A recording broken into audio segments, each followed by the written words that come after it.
স্বাগত জানাচ্ছি বাংলা ভিশনের নিয়মিত আয়োজন সংবাদ পর্যালোচনামূলক ও বিশ্লেষণধর্মী অনুষ্ঠান নিউজ অ্যান্ড ভিউজে। সাথে আছে তাইমুর রশিদ। আমার সাথে আজকে আলোচনার জন্য স্টুডিওতে উপস্থিত আছেন বিএনপির জাতীয় নির্বাহী কমিটির সহ সম্পাদক মুস্তাফিজুর রহমান বাবুল, আছেন জাতীয় নাগরিক পার্টির যুগ্ম আহ্বায়ক সুলতান মোহাম্মদ জাকারিয়া। আপনাদের দুজনকেই স্টুডিওতে স্বাগত জানাচ্ছি। দর্শক, স্টুডিও আলোচনা করব, তবে তার আগে বাংলা ভিশনের বার্তা কক্ষে আছেন নিউজ এডিটর বেনজির আহমেদ। আপনার কাছে জেনে নেব দিনের সবশেষ গুরুত্বপূর্ণ খবরগুলো। আপনাকে ধন্যবাদ। দিনের সবশেষ বা গুরুত্বপূর্ণ খবরগুলো আমি আপনাকে জানিয়ে দিচ্ছি। তাইমুর, আপনি জানেন নতুন রাজনৈতিক দল যে জাতীয় নাগরিক পার্টির আত্মপ্রকাশ হয়েছে, তারা আজ আনুষ্ঠানিকভাবে সাভার জাতীয় স্মৃতিসৌধে বীর শহীদদের প্রতি শ্রদ্ধা জানিয়েছেন। শ্রদ্ধা নিবেদন শেষে জাতীয় নাগরিক পার্টির আহ্বায়ক সাবেক তথ্য উপদেষ্টা নাহিদ ইসলাম সাংবাদিকদের সাথে কথা বলেছেন। তিনি বলেছেন, সংবিধান পরিবর্তনের জন্য জাতীয় নির্বাচনের সাথে গণপরিষদ নির্বাচনও দেওয়া যেতে পারে। অর্থাৎ তিনি প্রত্যাশা করেছেন নতুন মানুষের যে নতুন বাংলাদেশ নির্মাণ করতে হলে এবং গণতন্ত্রের বাস্তবায়ন রূপ দিতে হলে বর্তমান শাসন ব্যবস্থা বা যে গণতান্ত্রিক ব্যবস্থা, সেক্ষেত্রে সংবিধানের সংশোধন দরকার। আর এই সংবিধান পরিবর্তন করতে হলে গণপরিষদ নির্বাচন প্রয়োজন। তাই আগামী জাতীয় নির্বাচনের সাথে একই সাথে গণপরিষদ নির্বাচনও প্রত্যাশা করেছেন তিনি।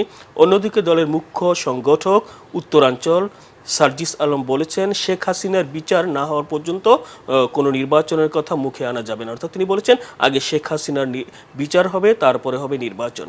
এদিকে বিএনপির পক্ষ থেকে দলের স্থায়ী কমিটির সদস্য মির্জা আব্বাস বলেছেন, কোনো অজুহাতেই নির্বাচনকে বিলম্বিত করা যাবে না, নির্বাচন পেছানো যাবে না।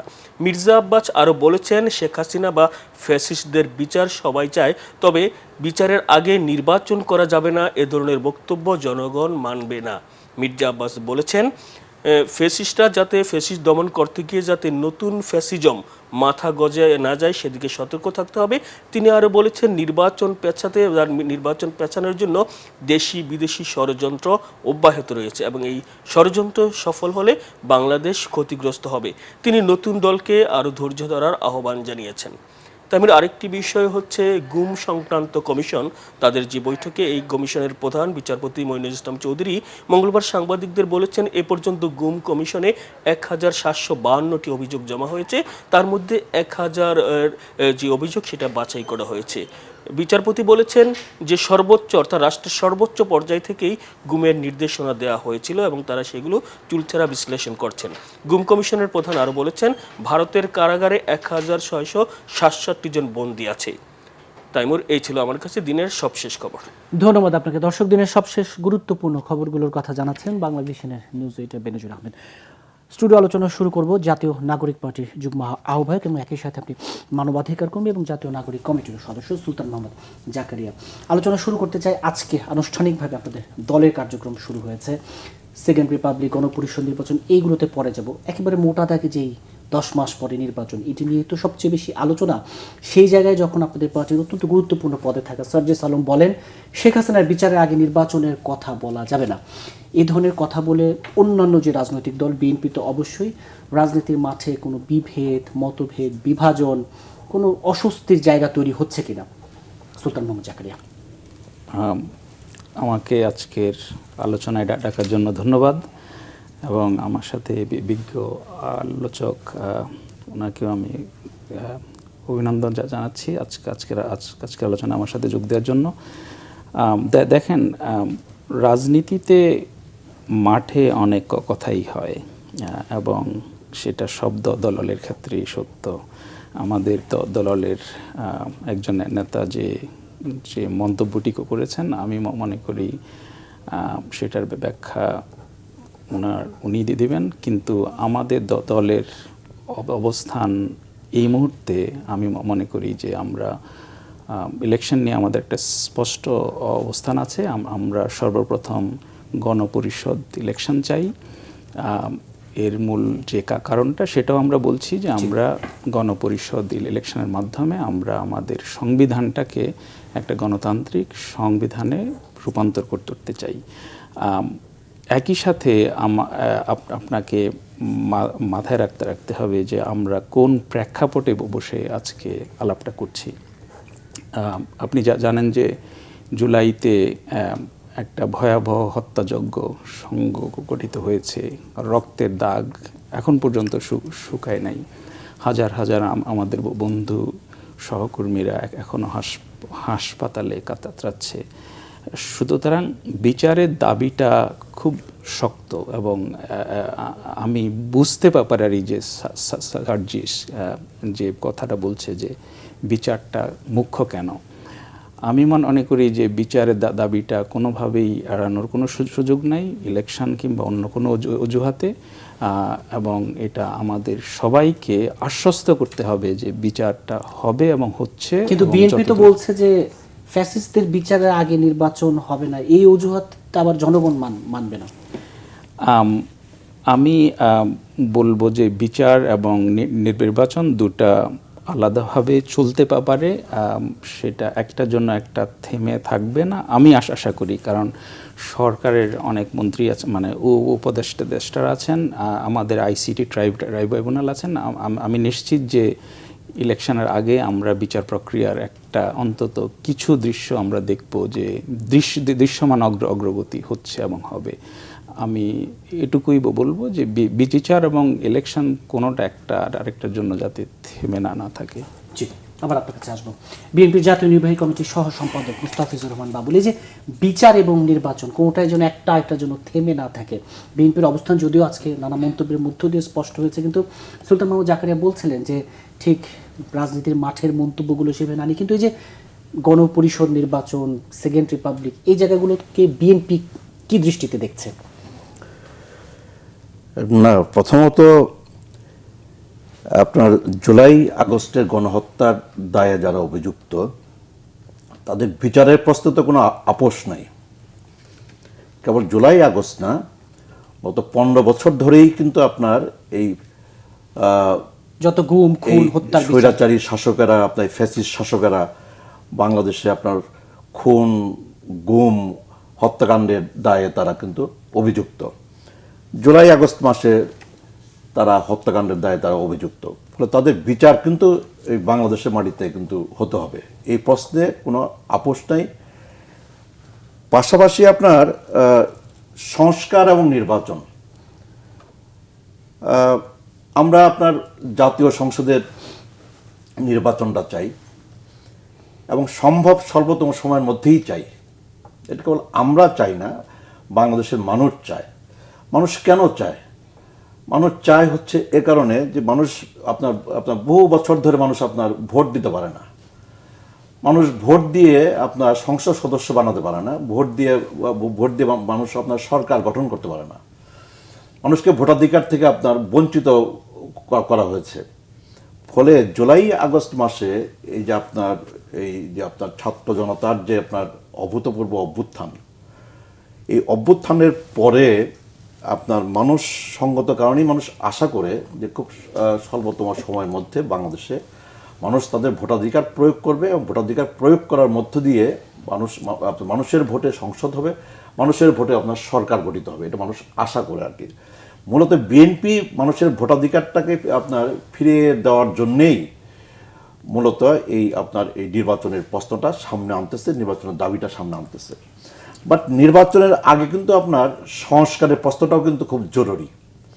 কোন সংস্কার? যে একটি অবাধ নিরপেক্ষ সুষ্ঠু নির্বাচন অনুষ্ঠানের জন্যে যে সংস্কারগুলো জরুরি এবং যেই সংস্কারগুলো ছাড়া একটি অবাধ নিরপেক্ষ সুষ্ঠু নির্বাচন অনুষ্ঠান সম্ভব না, সেই সংস্কারগুলো কিন্তু আপনার সম্পূর্ণ করতে হবে আর কি। ফলে দেখেন, বিচার, সংস্কার এবং নির্বাচন, এই তিনটি আমাদের সামনে। আমরা আপনার বিচার চাই এবং সেই বিচারটা আবার আপনার নির্বাচনের আগেই সেই বিচারিক প্রক্রিয়াটা আপনার শেষ করতে হবে। এটা যেমন আমরা বলছি না, উনিও বলছেন না আর কি। আজকে আপনার সার্জিস আলম ওনার যে বক্তব্যটা উনি দিয়েছেন, উনি বলছেন যে এটা মাঠের বক্তব্য। আসলে কি জানেন, মানে আমি আপনার জুলাই আগস্ট মাসের এই রক্তক্ষয়ী হত্যাকাণ্ডের পরে এই যে আমাদের যে নতুন যাত্রা, এই নতুন যাত্রা পথে আমি খুব আশা করি এবং খুব আশা করেছিলাম যে এই যে মাঠে আমরা এক ধরনের বক্তব্য দেব, আবার সেটা আমরা মিন করব না, এই জায়গার থেকে আমাদের রাজনীতি, আমাদের রাজনৈতিক দল, আমাদের রাজনৈতিক আচরণ, আমাদের রাজনৈতিক বক্তব্যটা আপনার বের হয়ে আসবে, এটা আমি খুব আশা করেছিলাম। এবং সেই জায়গার থেকে আমি বলতে চাই যে আমরা আশা করি যে আপনার যে বিচারিক প্রক্রিয়াটা শুরু হবে এবং বিচারিক প্রক্রিয়াটা দৃশ্যমান হবে, উনি যেটা বললেন ওনার সাথে আমি একমত, দৃশ্যমান হবে। এবং একই সাথে আপনার সংস্কার, প্রয়োজনীয় সংস্কারগুলো আপনার এটা সম্পন্ন হবে। এবং এই সব কিছু সম্পন্ন করে, সব কিছু দৃশ্যমান করেই কিন্তু আপনার একটা স্বল্পতম সময়ের মধ্যে, যৌক্তিক সময়ের মধ্যে জাতীয় সংসদের নির্বাচন অনুষ্ঠিত করে এটি জনগণের নির্বাচিত সরকার এটা কায়েম করা কিন্তু সম্ভব। জি, আপনার কাছে আবার আসবো। সুলতান মোহাম্মদ জাকারি, এই যে বিচার, সংস্কার, নির্বাচন, কিন্তু এই যে একটি যে বিএনপির প্রত্যাশা যে অন্তত পরিবর্তিত প্রেক্ষাপটে দাঁড়িয়ে মাঠের বক্তব্য আর মিন করবো না, যেটা আপনি শুরুতেই বলছিলেন যে ঠিক মাঠের বক্তব্যকে ওভাবে না ধরা, কিন্তু এই যে পরিবর্তিত প্রেক্ষাপটে দাঁড়িয়েও যদি যে মাঠের বক্তব্য মিন করবো না, এবং এই মন্তব্যটা তো শুধু আজকে প্রথম না, মুখ্য সমন্বয়ক তারা যখন ছিলেন তখন থেকে কিন্তু এই ধরনের নানা কথা মানে উঠছে আসছে যে এত রক্ত শুধু একটি নির্বাচনের জন্য না। এই জায়গাটিতে, এই যে নির্বাচনের জায়গাটি তো খুবই গুরুত্বপূর্ণ, বিচার, সংস্কার, নির্বাচন, এই জায়গাগুলোকে আপনারা কিভাবে জাস্টিফাই করবেন? আমার কাছে একটা বিষয়, মানে আমরা যদি রাজনীতি বিজ্ঞান, আমি যদি রাজনীতি বিজ্ঞানের যে ট্র্যাডিশনাল কনসেপ্ট যে আমরা গণতন্ত্র বলতে আমরা আসলে কি বুঝি, একটা ক্লাসিফিকেশন হচ্ছে যে আমরা যেটাকে বলি যে প্রক্রিয়াগত গণতন্ত্র, প্রসিজারাল ডেমোক্রেসি, যেটা শুধুমাত্র ইলেকশন সেন্ট্রিক এবং সামান্য কিছু ইনস্টিটিউশন ফাংশন করে। আরেকটা গণতন্ত্র হচ্ছে যারা দীর্ঘদিন চর্চার মধ্য দিয়ে এবং প্রতিষ্ঠানগুলোকে শক্তিশালী করার মধ্য দিয়ে সুসংহত গণতন্ত্র, যেটা আমরা বলি যে কনসলিডেশন অফ ডেমোক্রেসি। আপনি আমাদের দেশে ৭২ থেকে বা ৭১ থেকে শুরু করে এবং বিশেষ করে ৯০-এর পর থেকে আমরা যে গণতান্ত্রিক জার্নিতে আছি, এবং সেখানে বিএনপি ২ টার্ম রাষ্ট্র ক্ষমতায় ছিলেন। সেখানে ওনারা ২ বার ইলেকশন করে রাষ্ট্র ক্ষমতায় এসেছিলেন এবং আওয়ামী লীগও এরপরে কয়েকবার এসেছেন। এবং আমরা প্রতিবারই দেখেছি যে ইলেকশনের আগে অনেকগুলো প্রমিস করা হয়, কিন্তু ইলেকশনে জেতার পরে সেই প্রমিসগুলো, প্রতিশ্রুতিগুলি আর রক্ষা করা হয় না। সো যার ফলে আমাদের দেশে একটা গুরুতর শাসনতান্ত্রিক সংকট তৈরি হয়েছে।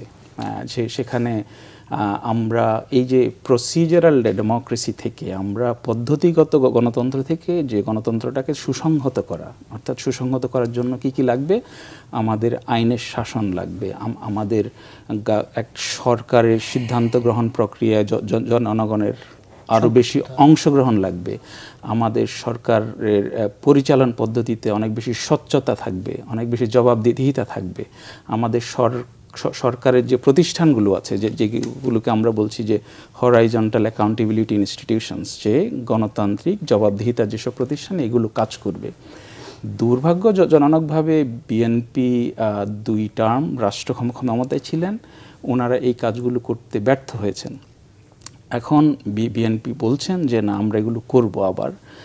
আপনি এটা বিশ্বাস করবেন কি না সেটা আপনার বিষয়, কিন্তু আমাকে যদি বিশ্বাস করতে হয় তাহলে আমি কোন বেসিসে করব? আপনি তো ২ বার রাষ্ট্র ক্ষমতায় ছিলেন, ইলেকশনে এসেছেন, ইলেকশনে জিতে আপনার সময়েও ইলেকশন ম্যানিপুলেশন হয়েছে। আমরা মাগুরা দেখেছি, ঢাকা ১০ দেখেছি। সংকটের যে জায়গা, কিন্তু বিএনপি তো এটাও বলছে যে নির্বাচন যত, বিএনপি তো একবারও সংস্কারের বিরোধী বা সংস্কারের বিপক্ষে না, কিন্তু নির্বাচন যত দেরি হবে তত অন্যান্য সংকট আরও বেশি ঘনীভূত হবে। একটা ডিস্টিংশন আপনাকে বলি, বিএনপির সর্বপর্যায়ের নেতৃবৃন্দ বলছেন যে সংস্কারগুলো নির্বাচন কেন্দ্রিক হওয়া, সেখানেই আমার আপত্তি যে আমরা তাহলে কি প্রসিজারাল ডেমোক্রেসি, প্রক্রিয়াগত গণতন্ত্রের মধ্যেই থাকবো, যার ফলে আমরা আইনের শাসন, সরকারের জবাবদিহিতা, স্বচ্ছতা, গণতান্ত্রিক প্রতিষ্ঠানগুলোতে যে ওনারা যে ব্যর্থ হয়েছেন আগে, সেই বিষয়গুলো কি ওনারা অ্যাকসেপ্ট করবেন যে আমরা ব্যর্থ হয়েছি, আমরা জনগণের কাছে বলছি যে আমরা ব্যর্থ হয়েছি, আমরা ক্ষমা চাচ্ছি, আমাদের এই ভুল ত্রুটি ছিল, আমরা এখন আবার সরকারে গেলে আমরা এগুলো করব, আপনি কি আস্থা রাখতে পারেন? সেখানে তো বিএনপির ৩১ দফায় স্পষ্ট বলাই আছে তাদের। সেটা আমি বলছি যে ওনারা বলছেন এখন যে ওনারা করবেন, এখন সেই বলায় আপনি কতটুকু আস্থা রাখবেন? ওনারা তো অলরেডি ২ মেয়াদ রাষ্ট্র ক্ষমতায় ছিলেন।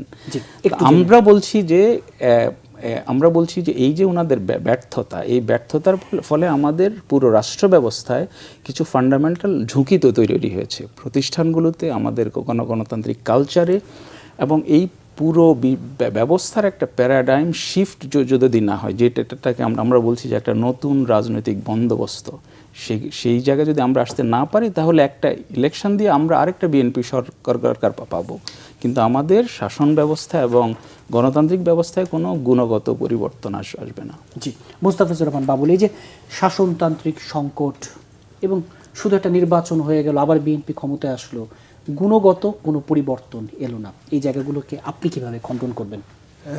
একটি গণতান্ত্রিক সমাজে আপনার নির্বাচনের কোনো বিকল্প আছে কি?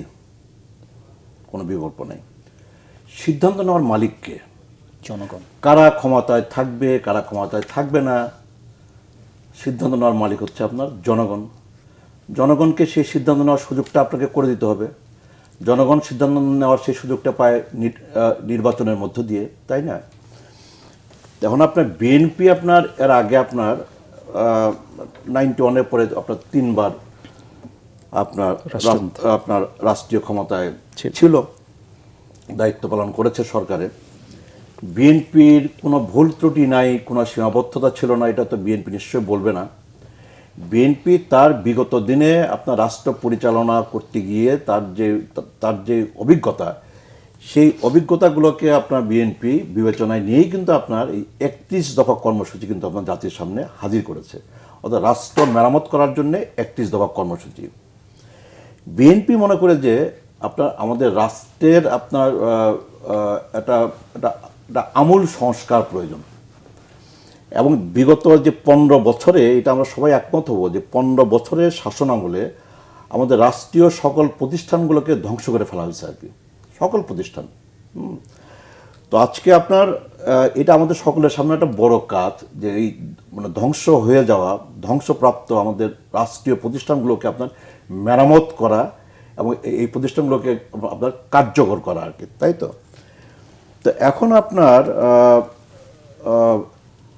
আপনার কিন্তু সুলতান মোহাম্মদ জাকারি যে জায়গাটি তিনি মূলত বলতে চাচ্ছিলেন, এবং যেটা জাতীয় নাগরিক পার্টির এক ধরনের, এই যে 31 দফা বলি বা যা যাই প্রতিশ্রুতিগুলো দিচ্ছেন, সেগুলো শেষে তো এখন ধরুন যে আপনার বিএনপি 31 দফা কর্মসূচি জাতির সামনে হাজির করেছে। তো এই 31 দফা কর্মসূচি এটাকে আবার পরিবর্তন করা যাবে না, বিএনপি তা কিন্তু বলছে না। এটা প্রয়োজনে এটাকে আপনার সংযোজন বিয়োজন কিন্তু করা যাবে, তাই তো?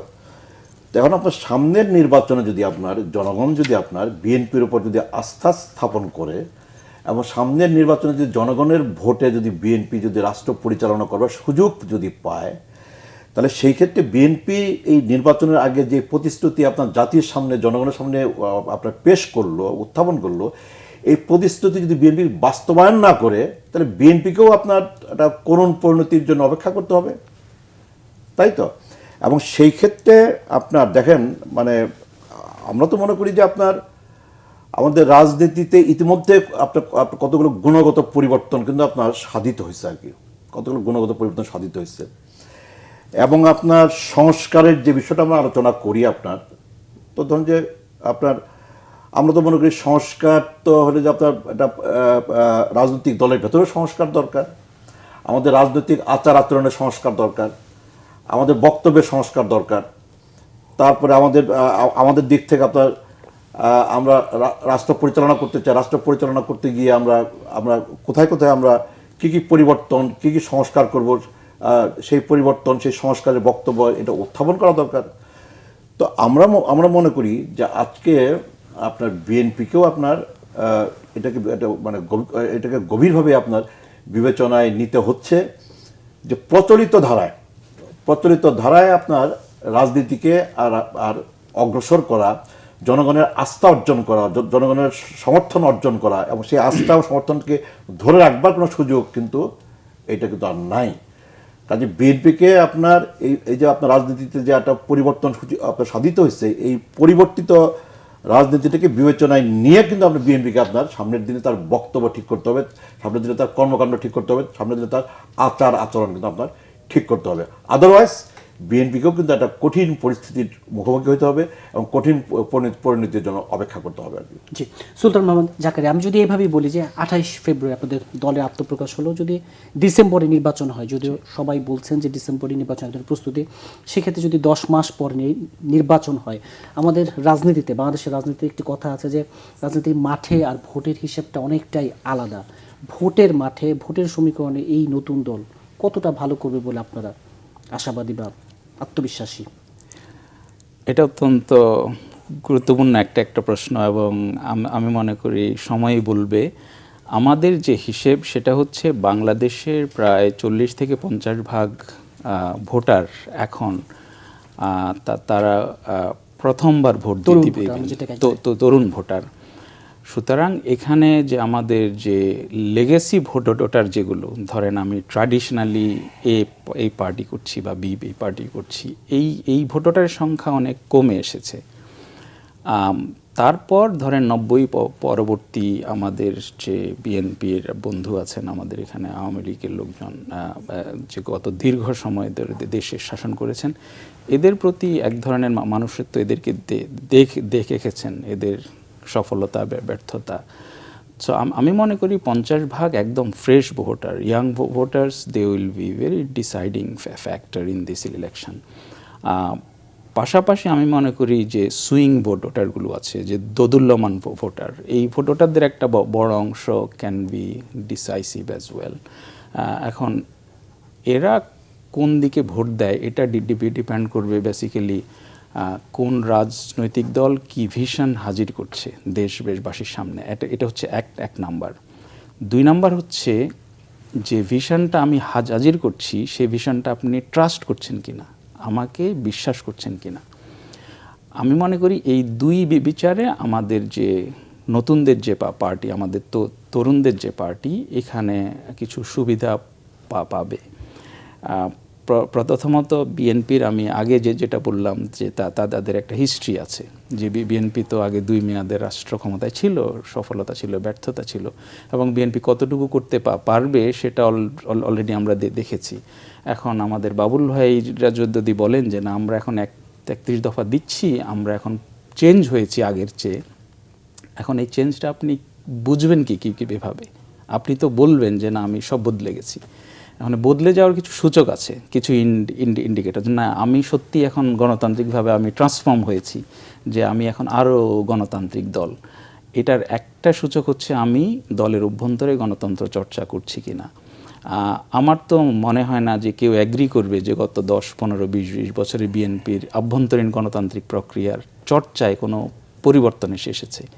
সুতরাং আপনার কথাটা কি শুধু কথার কথা, হলো ওয়ার্ড, নাকি আপনি মিন করছেন? এখন যদি মিন করেন তাহলে তো আপনার চর্চার মধ্য দিয়ে, আচরণের মধ্য দিয়ে সেটা, এই চর্চাটা যদি আপনি আভ্যন্তরীণ চর্চাটা ঠিক না করেন, আপনি যত ফ্যান্টাসি আমার সামনে দেন আমি তো ট্রাস্ট করব না। জি, কিন্তু সুলতান মোহাম্মদ জাকারিয়া, আপনি বলছিলেন যে ভোটের মাঠে কিছু সুবিধাজনক জায়গায় যেহেতু তরুণ ভোটার, কিন্তু এই অভিযোগও আছে এই অন্তর্বর্তী সরকারের এক ধরনের বাড়তি সহানুভূতির জায়গা বলি, এক ধরনের বাড়তি কি বলবো পক্ষপাতের জায়গায়ও তো আপনাদের সুবিধার এই আলোচনাটা রাজনীতির মাঠে আছে।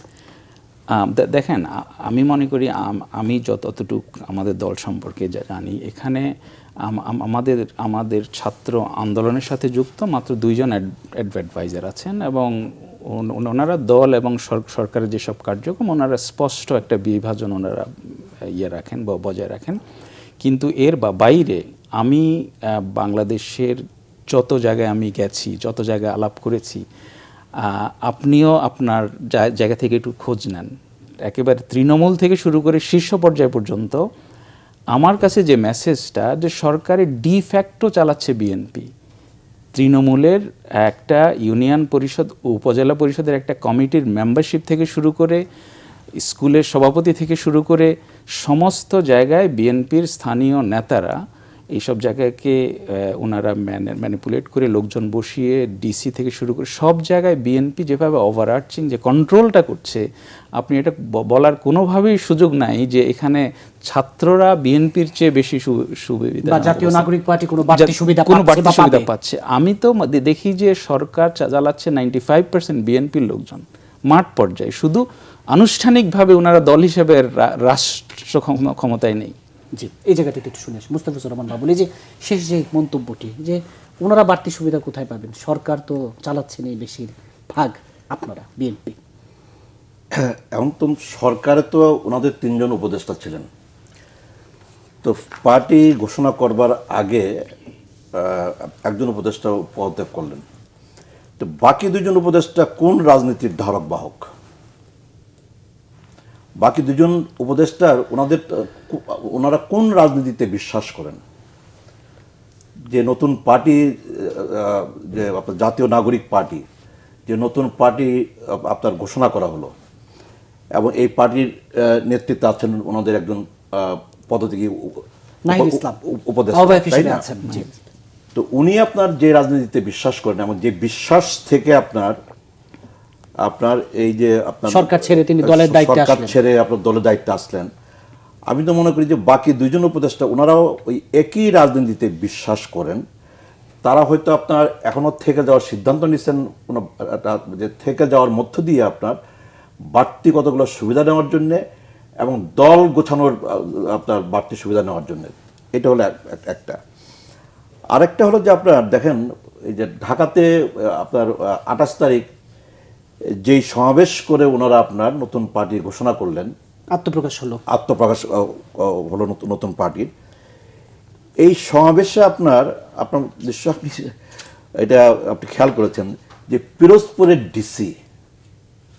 পিরোজপুরের ডিসি উনি আপনার 5টা বাস আপনার রিকুইজিশন করেছেন এই সমাবেশে আপনার লোকজন পাঠানোর জন্য, তাই তো? এটা কি উনি পারেন? এটা কি আপনার এটা করার কোনো সুযোগ ওনার আছে কিনা? তো আমার বক্তব্যটা হলো খুব পরিষ্কার যে প্রথমত নতুন পার্টি হিসাবে ওনাদের পার্টিকে আমি আপনার স্বাগত জানাই, এবং আমি আশা করি যে বাংলাদেশের আপনার একটা গণতান্ত্রিক রাজনৈতিক ধারায় এই নতুন পার্টি সম্পৃক্ত হওয়ার মধ্য দিয়ে আমাদের রাজনীতিতে এই নতুন পার্টি ইতিবাচক ভূমিকা পালন করতে সক্ষম হবে, এটা আমি আশা করি।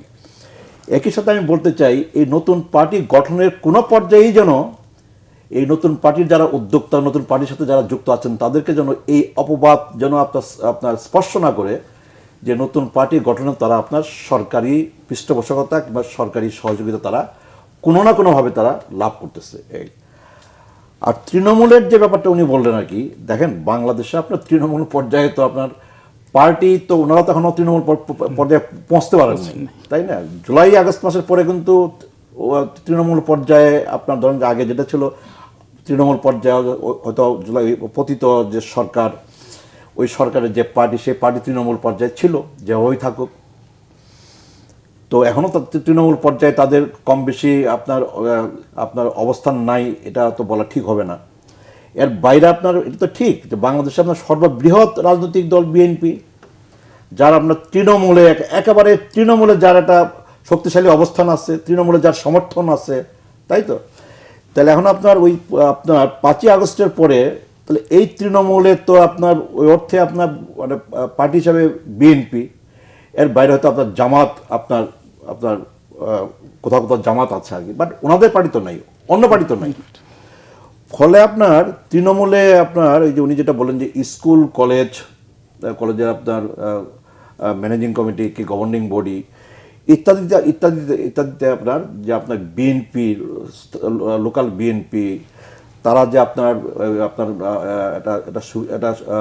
সুবিধাজনক অবস্থানে ম্যানেজিং কমিটিতে তারা যে নাই কিংবা গভর্নিং বডিতে তারা যে নাই, এটা কিন্তু আমি বলবো না। সেই ক্ষেত্রে ম্যানিপুলেশন বলতে যা বোঝায়, ম্যানিপুলেশন করার কোনো দরকার পড়ে নাই। যেমন ধরুন যে আমি নিজেও আপনার একটা কলেজ গভর্নিং বডির সভাপতি, আমি এর আগেও ওই কলেজ গভর্নিং বডির সভাপতি আমি ছিলাম। তো ওই কলেজে আপনার সকল শিক্ষক 5ই আগস্টের পরে, 5ই আগস্ট আগে তো ডেফিনেটলি এটা আমাদের কারোর জন্য এই সুযোগটা ছিল না।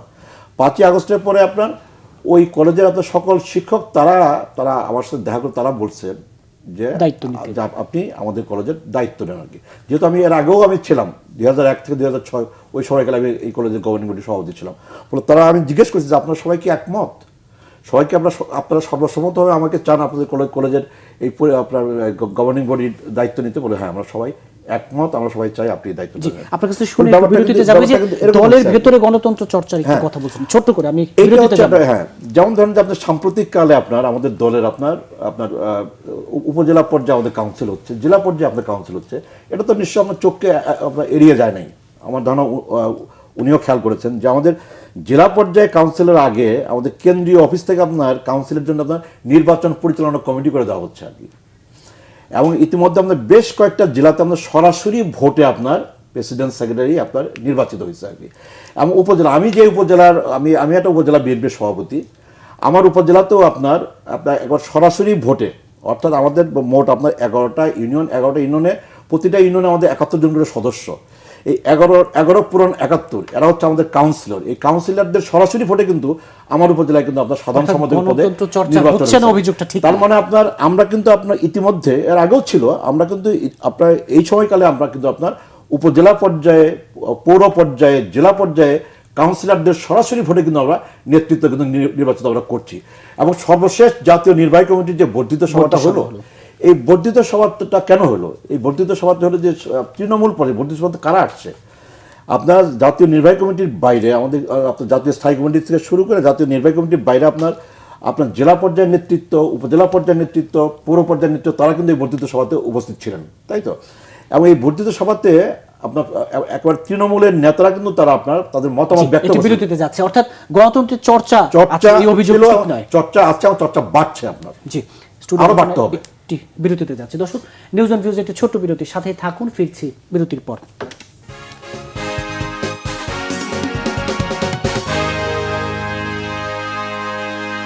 বিরতির পর আবারও স্বাগত জানাচ্ছি নিউজ অ্যান্ড ভিউজে।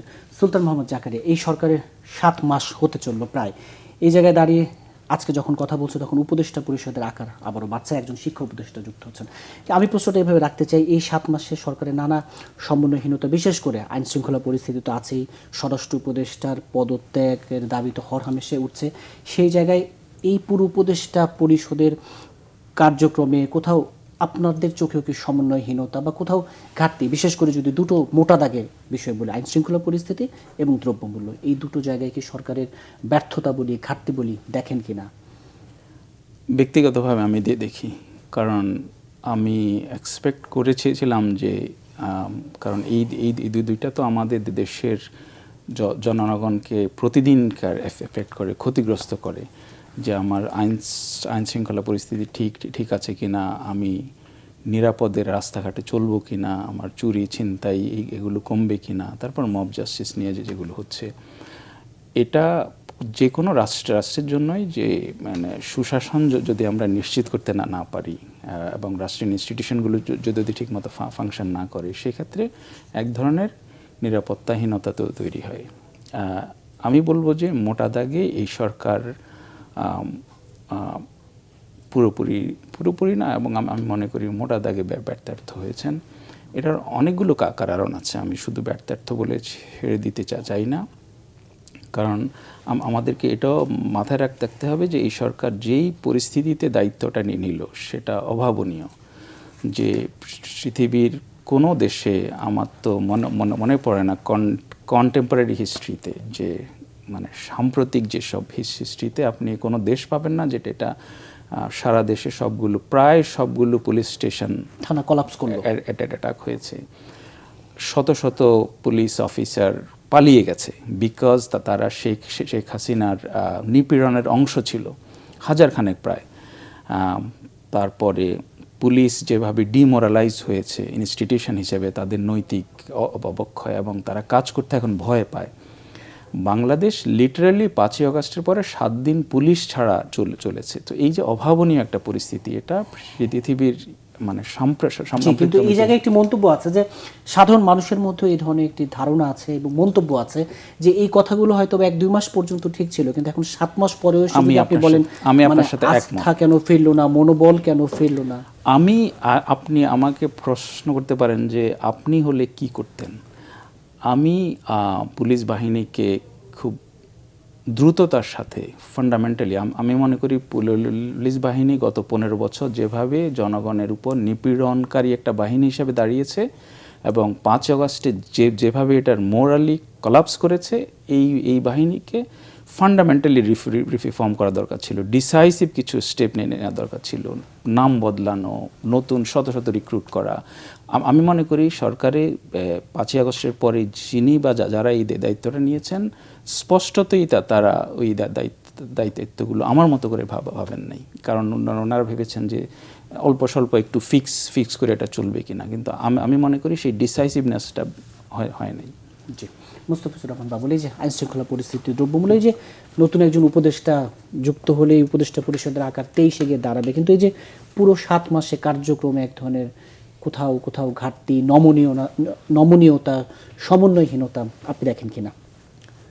না, মানুষের মধ্যে কিন্তু আপনার হতাশা আপনার আছে এবং হতাশা বাড়ছে আপনার, এটা অস্বীকার করা যাবে না। আসলে জুলাই আগস্ট মাসের যে আপনার যে ছাত্র জনতার যে অভ্যুত্থান উত্তর বাংলাদেশে আপনার মানুষের মধ্যে আপনার অনেক প্রত্যাশা তৈরি হয়েছিল আর কি, আপনার বিরাট প্রত্যাশা আপনার জন্ম নিয়েছিল। ফলে মানুষের মধ্যে আপনার এই যে 7 মাস পরে আপনার নানা ইস্যুতে আপনার মানুষের মধ্যে কিন্তু আপনার হতাশা বাড়ছে। যেমন ধরুন যে আপনি সংস্কার করবেন, আপনি আপনার দ্বিতীয় রিপাবলিক বানাবেন, আপনি নতুন সংবিধান আপনি তৈরি করবেন, আপনি গণপরিষদের নির্বাচন আপনি আপনি আপনি দাবি করছেন। মানুষ কি আপনার এই যে আপনার দ্বিতীয় রিপাবলিক, গণপরিষদ, আপনার নতুন সংবিধান, এই সবে কি মানুষ খুব বেশি আগ্রহী? আমি মনে করি মোটেই না। মানুষ বেশি আগ্রহী হচ্ছে আপনার মানুষ দ্রব্যমূল্যে মানুষ বেশি আগ্রহী, চলতে ফিরতে নিরাপত্তা, মানুষের বেশি আগ্রহী হলো তার আপনার আপনার আপনার জনজীবনের নিরাপত্তায়। মানুষ বেশি আগ্রহী যে বাংলাদেশে বাংলাদেশ ঘুষ দুর্নীতিটা আপনার বন্ধ হলো কিনা, কমলো কিনা, সহনীয় মাত্রায় আপনার নামলো কিনা, এইটা তো আমরা দ্রব্যমূল্য তো নিয়ন্ত্রণ করতে পারি নাই। 7 মাসের দ্রব্যমূল্য আমরা নিয়ন্ত্রণ করতে পারি নাই। ফলে আপনি এখন যাই বলেন যে আপনার জুলাই আগস্টে এই রক্তক্ষয়ী অভ্যুত্থানের পরে এই যে নতুন বাস্তবতা, আপনার এই বাস্তবতাটা আমাদেরকে মেনে নিতে হবে। হ্যাঁ, এটা ঠিক যে আপনার দেশে বিদেশে এই জুলাই আগস্টের এই অভ্যুত্থানকে ব্যর্থ করে দেওয়ার নানা চক্রান্ত চলতেছে। তারা চক্রান্তকারীরা, পতিত শাসকেরা, তারা আপনার দেশের ভেতরে দেশের বাইরে থেকে নানা চক্রান্ত করতেছে, ষড়যন্ত্র করতেছে। তারা তো চক্রান্ত করবেই, তারা তো ষড়যন্ত্র করবেই, তারা তো বসে থাকবে না। বাট বিষয়টা হলো তাদের চক্রান্ত, ষড়যন্ত্র এগুলো মোকাবেলা করতে হবে। মোকাবেলা করার জন্য আমাদের মধ্যে আপনার এইসব মোকাবেলা করার প্রশ্নে আমাদের মধ্যে ঐক্য এবং সমঝোতার জায়গাটাকে অটুট রাখতে হবে। পাশাপাশি আপনার দ্রব্যমূল্য নিয়ন্ত্রণ আপনি করতে পারতেছেন না। আপনি কি বলতেছেন যে সিন্ডিকেট আপনি ভাঙতে পারতেছেন না। সিন্ডিকেট কেন ভাঙতে পারতেছেন না? এখন তো আপনার আওয়ামী লীগ তো ক্ষমতায় নাই, তাই না? এখন তো কোনো পলিটিক্যাল পার্টি ক্ষমতায় নাই। এখন তো একটা অন্তর্বর্তীকালীন সরকার। কোন সরকার?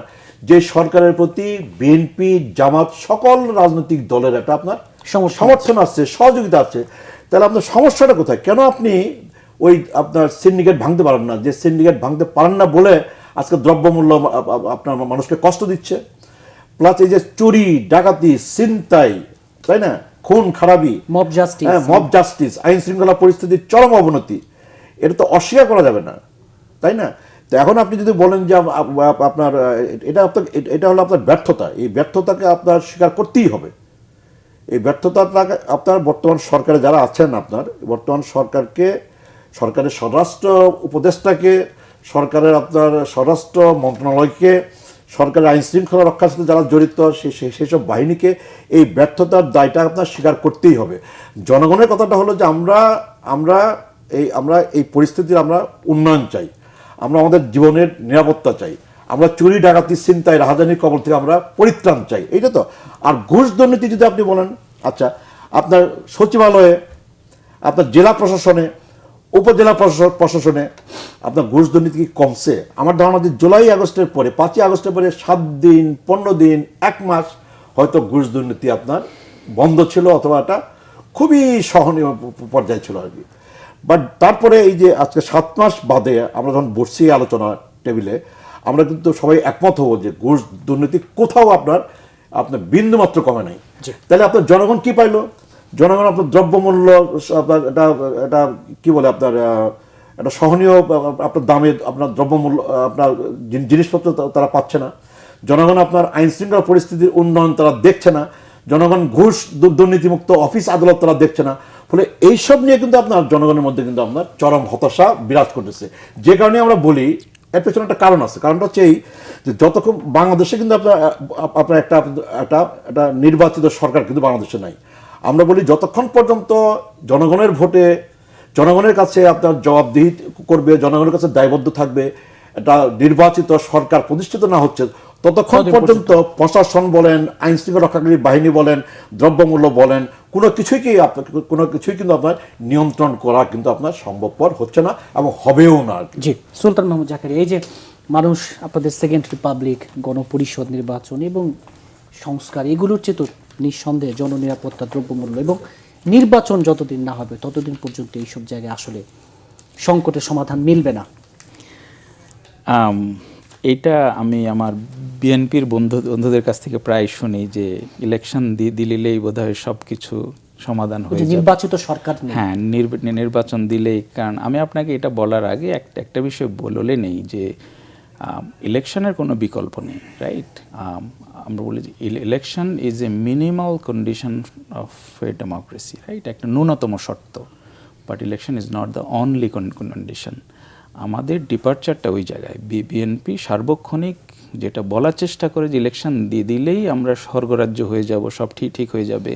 এটা তো ওনারা 2 টার্ম রাষ্ট্র ক্ষমতায় ছিলেন, 3 টার্ম চলছেন, 3 টার্ম রাষ্ট্র ক্ষমতায় ছিলেন।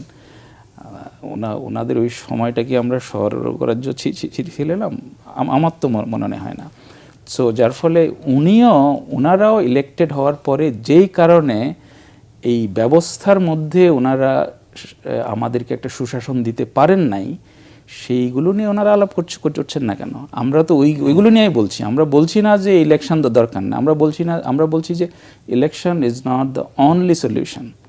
এখানে আপনি আজকে ইলেকশন দিয়ে আজকে বিএনপি কেন, বিএনপির চেয়ে 1000 গুণ ভালো একটা দলকে আপনি রাষ্ট্র ক্ষমতায় বসান, they will deliver the exact same thing. কারণ আপনার ব্যবস্থাটা তো এমন। আপনি সিন্ডিকেট নিয়ে বলছেন, সিন্ডিকেট বিএনপির সময় ছিল, আওয়ামী লীগের সময় ছিল, এখন সিন্ডিকেট ভাঙা আওয়ামী লীগের সময় না, এখন এক্স্যাক্টলি। আমি ওইটাই আসছি, হ্যাঁ, ওই জায়গাটাই আসছি যে আমরা যে কারণে আমরা বলছি যে আমরা সেকেন্ড রিপাবলিক কেন বলছি, যে এখানে একটা ক্রুনি ক্যাপিটালিজমের একটা ফান্ডামেন্টাল স্ট্রাকচার দাঁড়ায় আছে, যেখানে দ্যাট বেনিফিটস দ্য ফিউ।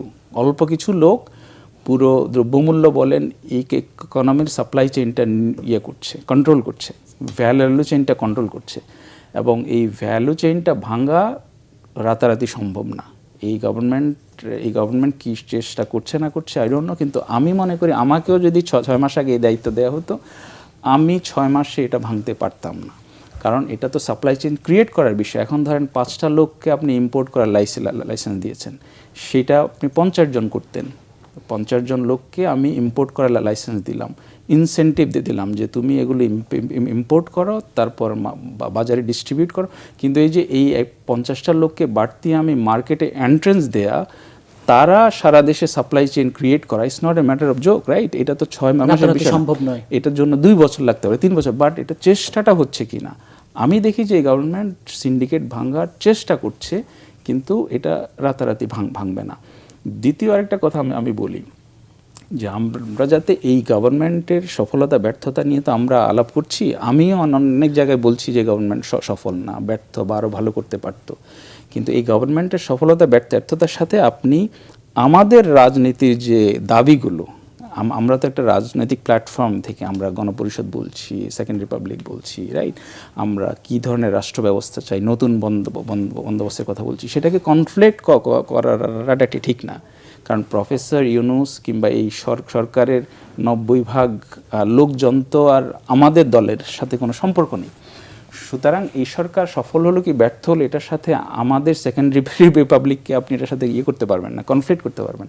আমরা বলছি যে আমাদের দেশে যে রাজনৈতিক বন্দোবস্ত, যে ইকোনমিক, যে অর্থনৈতিক বন্দোবস্ত, যে গত 50 বছরে যে কে বসেছে, যে ক্রুনি ক্যাপিটালিজম, যার বেনিফিশিয়ারি এবং যার সুবিধাভোগী আওয়ামী লীগ বিএনপি থেকে শুরু করে গত 50 বছরে যারা রাষ্ট্র চালিয়েছেন, এরা প্রত্যেকে এই ব্যবস্থাটাকে ভাঙা দরকার আমাদের জনগণের স্বার্থে।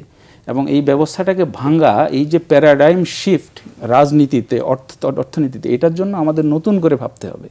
আমাদের সংবিধানের মধ্যেই স্বৈরতান্ত্রিক কাঠামো লুকিয়ে আছে, আমরা বলছি যে এটা ভাঙা তো দরকার। এটার সাথে ইলেকশনের সামান্যতম যোগসূত্র আছে, কিন্তু আরো বড় যোগসূত্র হচ্ছে এটা এই যে গেড়ে বসা স্বৈরতান্ত্রিক কাঠামো। তো আমরা বলছি যে এই যে আমাদের জাতীয় জীবনে একটা অসামান্য সুযোগ এসেছে, একটা রাষ্ট্রে ফান্ডামেন্টাল সংস্কার করতে গেলে অনেক লুজার সৃষ্টি হয়, অনেক লোককে আপনি খেপাতে হয়, আমলারা খেপে যায়, পুলিশ খেপে যায়, জনগণের একটা খেপে যায়, যার ফলে গণতান্ত্রিক প্রক্রিয়া আজকে ইলেকশন দিয়ে বিএনপি, কারণ আমাকেও যদি আজকে রাষ্ট্র ক্ষমতায় বসান আপনি, অনেকগুলো কাজ আমি করতে পারবো না, কারণ আমি পপুলিস্ট যে ডিমান্ড, আমি এই রিফর্মটা করতে গেলে একটা অংশ লুজার হবে, এবং যার ফলে ওরা আমাদের উপর একটা চাপ সৃষ্টি করবে, যার ফলে গণতান্ত্রিক গভর্নমেন্টগুলোর পক্ষে অনেক বড় ধরনের যেসব সংস্কার আমরা বলছি যে এইটা আমাদের জাতীয় জীবনে একটা বড় সুযোগ। এখানে তো আমিও গভর্নমেন্টে নাই, বাবুল ভাইও নাই, কিন্তু আমাদের এই যে এই হিস্টোরিক একটা সুযোগ আমরা পেয়েছি, এই সুযোগে আমরা মেজর কিছু রিফর্ম, যেটা আমাদের রাষ্ট্রের দরকার, প্রতিষ্ঠান দরকার, অর্থনীতিতে দরকার, এই সংস্কারগুলো যদি আমরা করে ফেলতে পারি, তাহলে পরবর্তীতে সরকারে বাবুল ভাইরা আসবেন, আমার তো কোনো অসুবিধা নেই, পরবর্তী সরকারে অন্য কেউ আসবেন, সেটা ওনাদের জন্য ভালো হবে। কিন্তু ভোটের মাঠে একটি কথা আছে যে নির্বাচনের জন্য আপনারা নিজেদের জন্য একটু গুছিয়ে নিতে পারেন, এই জন্যই নির্বাচনটা একটু বিলম্বিত করতে চাচ্ছেন। এইটা হয়তো কেউ অভিযোগ করতে পারে, কিন্তু আমি এটার সাথে একমত না।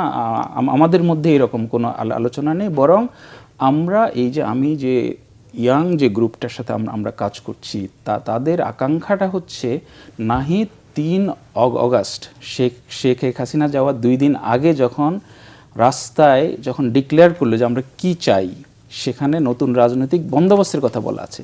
বিএনপি শেখ হাসিনার 3টা ফেক ইলেকশনের এগেনস্টে আন্দোলন করে তাকে সরাতে পারে নাই। এখন এই যে ইয়াংরা, তারা একটা স্বপ্ন দেখিয়েছে পাবলিক, যে আমরা শেখ হাসিনাকে ফাইট করছি, আমরা শুধু এক সরকার সরিয়ে আরেক সরকার আনার জন্য করছি না, আমরা একটা নতুন বন্দোবস্ত চাই, সেটার জন্য আমরা ফাইট করছি।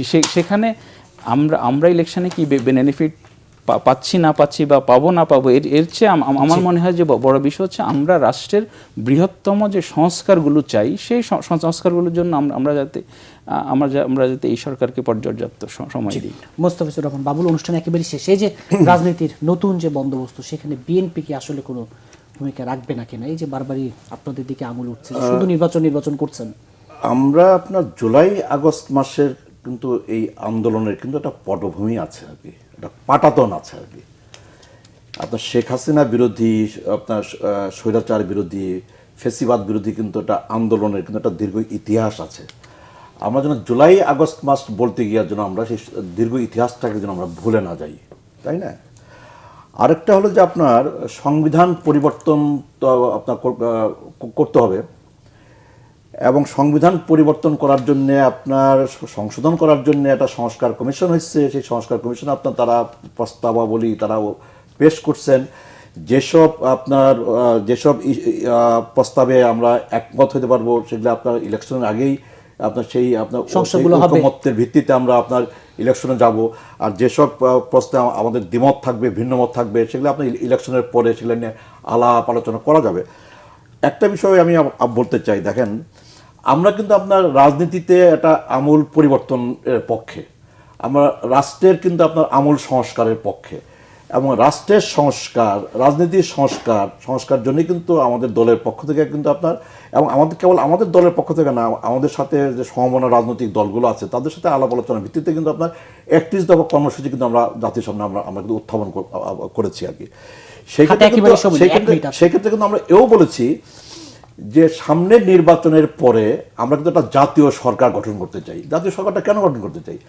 আর জাতীয় সরকার কারা থাকবে? জাতীয় সরকার থাকবে যে এই আপনার এই স্বৈরাচার ফেসিবাদ বিরোধী আন্দোলনে অংশগ্রহণকারী সকল রাজনৈতিক দলের সমন্বয়ে আপনার নির্বাচনের পরে একটা জাতীয় সরকার গঠিত হবে।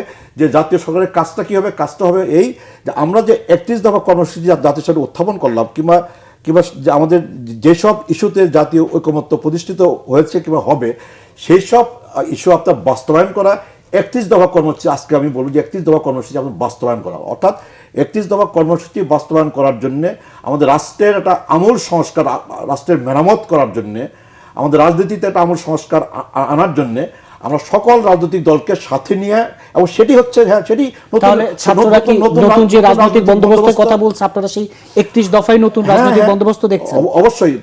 আমি তো মনে করি যে আপনার নতুন রাজনৈতিক বন্দোবস্ত আর 31 দফা কর্মসূচির মধ্যে তো কোনো ফারাক আছে, কোনো তফাৎ আছে বলে আমি মনে করি না।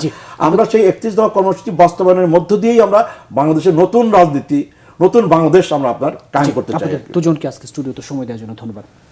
দর্শক, নিউজ অ্যান্ড ভিউজ আজ এই পর্যন্তই। আগামী পর্ব দেখার আমন্ত্রণ রইল। সে পর্যন্ত ভালো থাকুন, সুস্থ থাকুন।